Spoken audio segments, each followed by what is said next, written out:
Le FMI et les créanciers de la Côte d'Ivoire réclament leur dû avant que la Côte d'Ivoire puisse aller aux élections. Affaire de Gbagbo est candidat, il n'est pas candidat. On ne sait pas si Ouattara va réellement se représenter. Donnez notre argent avant que vous allez commencer à vous bambougou en 2025. Parce que 2025, apparemment, c'est une année incertaine. Le FMI et les créanciers de la Côte d'Ivoire demandent plus de 10 000 milliards de francs CFA, soit 15 milliards d'euros pour l'année 2024. Et le gouvernement ivoirien, bien entendu, est alarmé par cette situation, par cette décision qui a été annoncée par les créanciers, l'ensemble des créanciers de la Côte d'Ivoire. Je rappelle que parmi les créanciers de la Côte d'Ivoire, il y a beaucoup de pays étrangers, il y a beaucoup de banques, il y a beaucoup d'institutions, il y a beaucoup d'hommes d'affaires. Et franchement, tout le monde tend la main pour dire Joe, donnez-nous notre argent un peu avant que vous allez commencer à aller aux élections. Parce que chez vous là, une élection avec Gbagbo et Ouattara, on sait que forcément il y aura des choses qui vont se passer et les choses qui se passent comme ça, c'est pas bon pour le business. Et nous, on a besoin de rentabiliser, on a besoin d'être sûr que notre jeton va rentrer dans notre poche. Donc c'est-à-dire que ces gens-là demandent plus de 40% de la dette extérieure de la Côte d'Ivoire. C'est-à-dire plus de 10 000 milliards de francs CFA, une somme très colossale.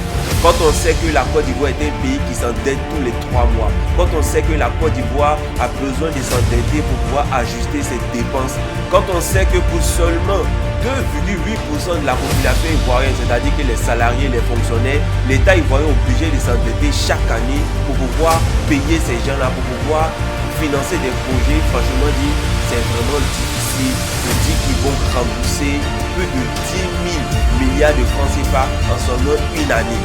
Alors vu que la Côte d'Ivoire ne fabrique rien, ne produit rien, n'a aucun produit manufacturé, c'est-à-dire qu'aucun produit fini, c'est-à-dire que quelque chose qui sort du champ, on transforme, on ajoute une valeur et puis on vend. La Côte d'Ivoire ne fabrique rien, même l'eau, la Côte d'Ivoire ne fabrique pas. C'est triste, mais la vérité c'est que c'est ce qui sait. Donc le gouvernement ivoirien est en train de réfléchir où enlever l'argent pour rembourser. Voilà pourquoi ils ont parlé d'ajustement structurel, augmentation des taxes TVA, augmentation de... ils vont tuer les gens.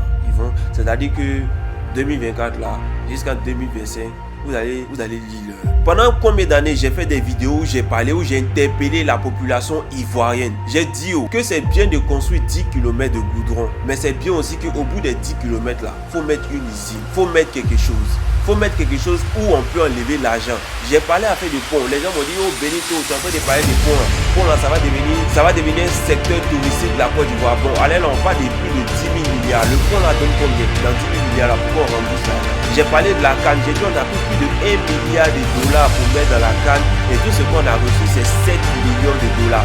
Regardez la différence. Beaucoup de personnes sont venues me dire, oui, Benito, tu ne connais rien. Et que la canne va nous apporter beaucoup de choses. Bon, allez là, on parle de 10 000 milliards. L'argent de la canne, c'est où?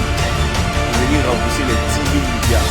L'argent de la canne, c'est bien de parler d'infrastructure, c'est bien de parler de route, c'est bien de parler de ponts. On n'est pas contre la longue dit au bout de la route, il faut mettre une usine. Développer l'agriculture ivoirienne. Mais malheureusement, ça ne se fait pas. Et le pire, c'est qu'il y a eu un gros détournement de fonds des services publics en 2023, en 2024, en 2022. Donc ça fait que les caisses de l'État, à vrai dire, sont vides. Et où l'État va enlever l'argent, parce que l'État ne sait pas où elle va enlever l'argent. Elle n'a participé à aucun projet qui est capable de fournir de l'argent. Donc où elle va enlever l'argent? Mais c'est sur vous, la population. Les 10 000 milliards là, c'est vous qui allez payer. C'est dans votre poche qu'on va enlever. Vous voulez où? Vous voulez pas où? C'est dans votre poche qu'on va enlever. Je vous ai toujours dit que la Ado va prendre crédit. Et puis vous allez travailler pour rembourser. Vous n'avez pas cru, non? Voilà ça qui est devant vous maintenant. Bon appétit.